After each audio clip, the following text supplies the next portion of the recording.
Hey, what's up everyone? Today we're going to talk about something very crucial. It's mastering your emotional discipline, which is one of the most rarest and most powerful traits that a man can develop. I mean, think about it. Most people are slaves to their impulses. They're reacting to every little inconvenience, every perceived slight, and every fleeting feeling. And they let their emotions drive the car, and their lives become a wreck as a result of doing so.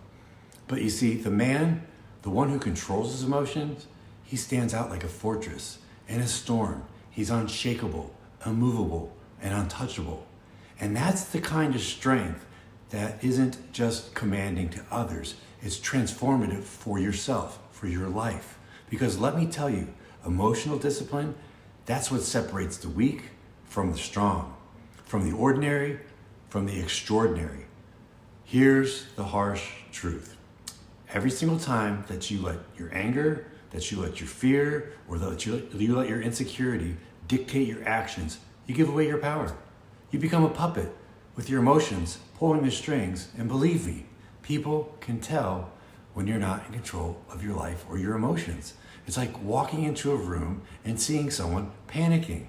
They've lost all their credibility instantly. But the man, the one that exudes a calm nature, the one who's composed no matter what's going on, that's the man who commands respect without saying a single word. You've seen these people before. You see, but the problem is that so many men think that emotions are weakness. They believe that being stoic means being cold, it means being detached, but that couldn't be further from the truth. Emotional discipline isn't about suppressing your feelings, it's about mastering them. It's about recognizing that emotions are tools and not your rulers. Anger, it can be destructive. Yes, it certainly can, but it can also be fuel. Fear, sure, it could paralyze you, or it can sharpen your focus. Emotional discipline is about feeling those emotions, but choosing how to channel them. The rarest man doesn't react, he responds, and that's a massive discipline between the two. You see, reaction, that's instinctual. It's automatic. It's a knee-jerk reflex. But response is intentional. It's calculated. It's the mark of someone who's actually in control. So when you stop reacting to everything, you become unpredictable. And then people can't manipulate you. They can't push your buttons because you've taken control of the control panel. And let me tell you this, that's where the real power lies, when you have total control. So think about it. How many relationships have you been in or have you seen that have been destroyed because someone couldn't keep their emotions in check, because they always lost their cool? How many men have lost respect because they let fear dictate their decisions? It happens every single day, and it's so tragic. But here's the thing. It's on you. It's avoidable. Emotional intelligence isn't something you're born with, my friend. It's a skill, like lifting weights to build muscles or learning a new language. The more you practice it, the stronger you're gonna get at it. So let's talk about how you can actually start to build this particular strength. Now, the first step is awareness. You have to know your triggers. What sets you off? What makes you angry? What makes you scared? What are you insecure of? Awareness is the first step of control, because if you don't understand what's driving your emotions, you're never going to be able to take the wheel and take control of them. Now, the second step in this process is creating space between the emotion and the action. That means pausing, it means taking a breath, and then asking yourself, is this reaction gonna serve me or is it gonna hurt me? And 9 out of 10 times, acting on your emotions in the moment doesn't serve you very well, my friend. It might feel good temporarily, but often, all too often, it creates long-term problems and situations where you gotta go back up and clean the mess that you just fucking made. Now, next time, you need to reframe the way you see your emotions. Instead of viewing anger as something destructive, See it as something to fuel you, to push you forward, to propel you, to get you going. Instead of viewing fear as weakness, see it as a challenge to overcome. The mental shift is crucial because it puts you back in the driver's seat. You are no longer at the mercy of your emotions. You are now using them to your advantage, and that's where you want to be. So finally, surround yourself with people who actually challenge you to stay disciplined.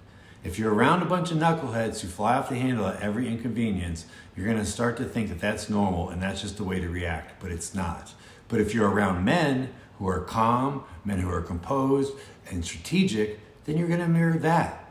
You see, emotional discipline is contagious, so be around people where their discipline is worth catching. So here's the beauty of mastering your emotions.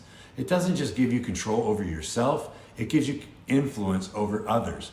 People are drawn to those who remain calm under pressure. In a world that is full of so much chaos, the man who is stable becomes the anchor. He becomes the leader, the one that everyone respects and the one that everyone turns to. So let me hit you with this reality check right now. This isn't about suppressing your emotions.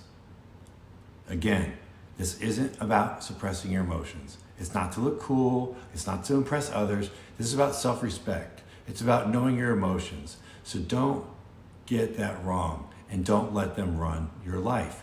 Just remember, you run your life. And here's another thing to think about. Stop seeking validation from others. Just quit doing it. When you're constantly chasing approval, you're handing over your power to others. You're saying to that person, your opinion matters more than mine. And that's a weak ass position to operate from. People can sense when you're desperate for validation, and it's like blood in the water for a shark. They're gonna sense that shit from a mile away and they're gonna come in and get you. But true confidence, that doesn't come from someone else telling you how cool you are or that you're good enough. It comes from knowing it yourself.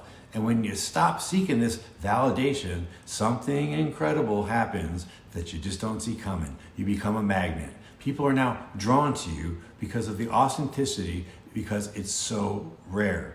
But let's not confuse confidence with something called arrogance. Arrogance is a facade. It's an insecurity in disguise. But true confidence doesn't need to prove anything to anybody, and it's rooted in deep self-respect. And when you respect yourself, you don't need anyone else to validate your choices. You don't need them to validate your goals or tell you that you have self-worth. You set your own damn standard and then you hold yourself accountable to them. Not because people are watching, but because you have a high standard of yourself. And that's the power. That's what's rare, and that's what earns respect. The moment you stop caring and giving a shit about what other people think, you unlock a level of freedom that most people can't even fathom. It's a mind blower. It's not about being reckless. It's about being or inconsiderate. It's about aligning your actions with your values, aligning them with your vision and your purpose. So here's this paradox. The less you care about being liked by other people, the more people will respect you. And why is this? Because authenticity, again, is a magnet. Most people are so damn busy pretending to be someone that they're not, that when you show up as your true self, an unapologetic and confident version, you're gonna inspire others to want to do the same. You're gonna give them permission to be themselves. So let's be honest, breaking free from the need for validation, it's not gonna be easy, I won't lie. Because we live in a world that thrives on it. Social media is built on likes, it's built on comments and shares. It's a modern day validation full of tokens of just validation from others. So breaking free from that, that's gonna require a mindset shift, so you're gonna have to put in the work. But ask yourself, why does someone else's opinion really matter so much? Why am I letting their judgment dictate my actions, my emotions, and my life? When most of the time, the people you're trying to impress don't even have their own shit together. Their lives are a freaking train wreck. So why give them that kind of power? Because you saw them on Instagram and everything looks A-okay? Well, you don't know what's going on behind the scenes. But when you're the rarest man in the world, You don't live or do anything for applause. You live for purpose because you understand that validation is fleeting, but guess what? Respect, that lasts forever. So here's the challenge. Stop seeking validation and start living for yourself. Set your own standard and hold yourself to them. And most importantly, master your emotions. Because when you do that, you're not just changing how others see you, you are changing how you begin to see yourself. You're becoming a rare individual, one of the most powerful people in the room, and that's more than any power or money can actually buy. So when's the time to start? Well, I'd say right now, by recognizing your self-worth and start to take control. And then watch how the world will start to follow your lead. When you make those changes, you'll see a change in others. So be sure to go ahead and continue to check out my other videos, and I'll give you more insight on how to reinvent yourself into a version that you can enjoy and appreciate. And when you want to be something better, you can find out how to do these videos. So remember, regardless of where you are today, it's never too late to change. And so when's the best time to change? I say now, okay? But remember, with any journey, the hardest step in that journey will be the first step. So just do yourself a favor and take that damn first step. Step out into the life that you're so discontent with, the one you hate, and start stepping towards the life that you always wanted to have. And just remember, this is a journey. This is a process. And anything truly worth your effort will take time. The good news is that your journey is achievable, my friends.